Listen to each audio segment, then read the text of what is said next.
Well, so this is video 2. Now these are the die cuts I was talking about. And these are, of course, from Simon Says Stamps. And this is the corbel tree collage.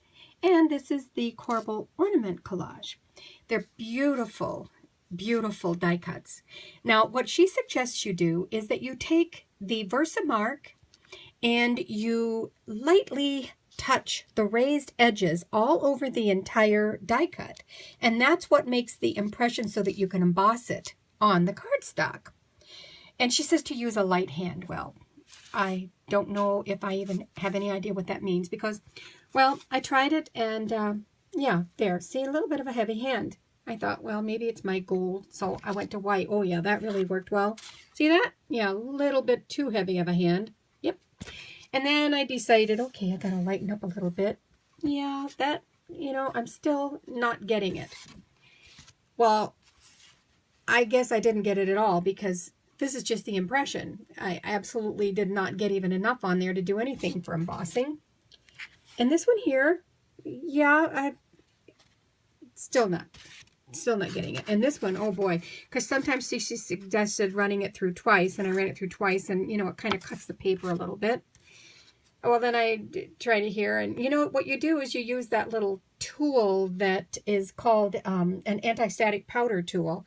And I did it, but I guess I didn't do it at all on where I had the image, so that didn't work.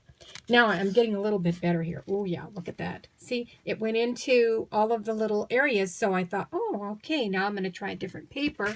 Well, then I got heavy-handed again. You see, if you put the Versamark embossing ink all over the entire die cut, I mean, you try to be light-handed, and if you get it on the indented parts there rather than the raised parts, this is what happens. You put the powder on, and there you go. I had a little bit of a lighter hand there, so hey, I'm getting a little bit better. And then I decided, all right, well, this one was getting pretty good. I guess I didn't cover enough there, but guess what? If you run it through twice sometimes, oh yeah, I got a little 3D thing going on there. Then I tried it on this beautiful celery paper, and yeah, and I look at it and I try to think, okay, what could I have done a little differently? I guess a little bit of a lighter hand, maybe. This one, mostly indentation, but not a lot of the Versamark went into the little indents there. Now, oh, hey, I'm getting a little bit better here. But you see this? Yeah. I had it all over. Now, the good thing that she does is she uses a brush. So I use that. After you put the embossing powder on, you can actually, before you use your heat gun, you can brush that loose embossing powder. Even though you've used your anti-static tool, you sometimes still get little sprinkles here and there. Well, I was getting better. Look at that. It went right in, but heavy hand here and there.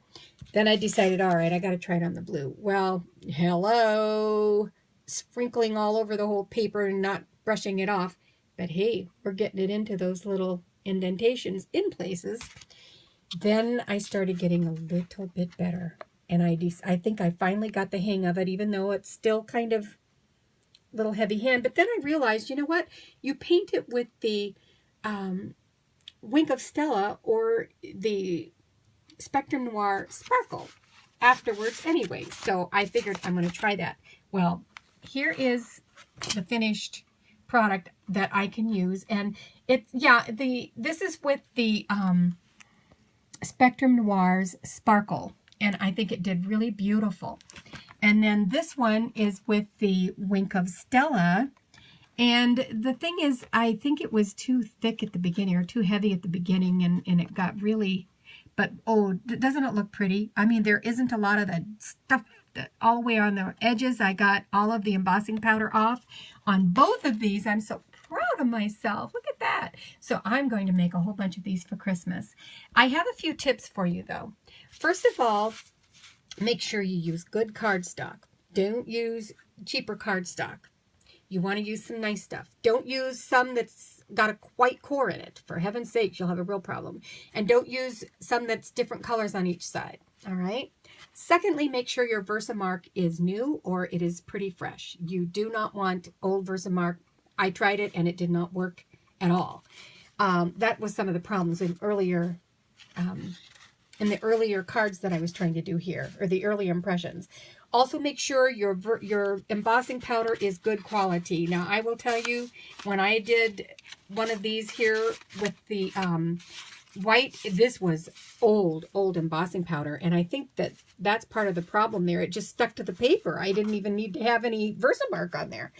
Also, I would suggest that instead of using my little homemade anti-static powder thing, I don't think it works as well. I'm going to order one of the store-made ones or factory-made ones. So this is my final result. And now Jennifer McGuire said that she likes to use the Wink of Stella, that it has a finer tip on it and it's easier to color in those raised impressions there. I found that I loved using the Spectrum Noir Sparkle one. I had better results with that.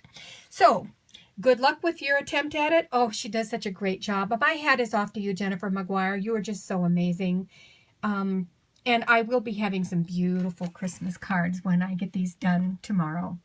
Thank you for watching, and good luck with your process too. Okay, and I'm hoping to get some fancy dancy equipment for Christmas so that I can make some videos and not have to move my camera around on my phone, but I can actually have a fancy setup. Thank you, and Merry Christmas to all of you.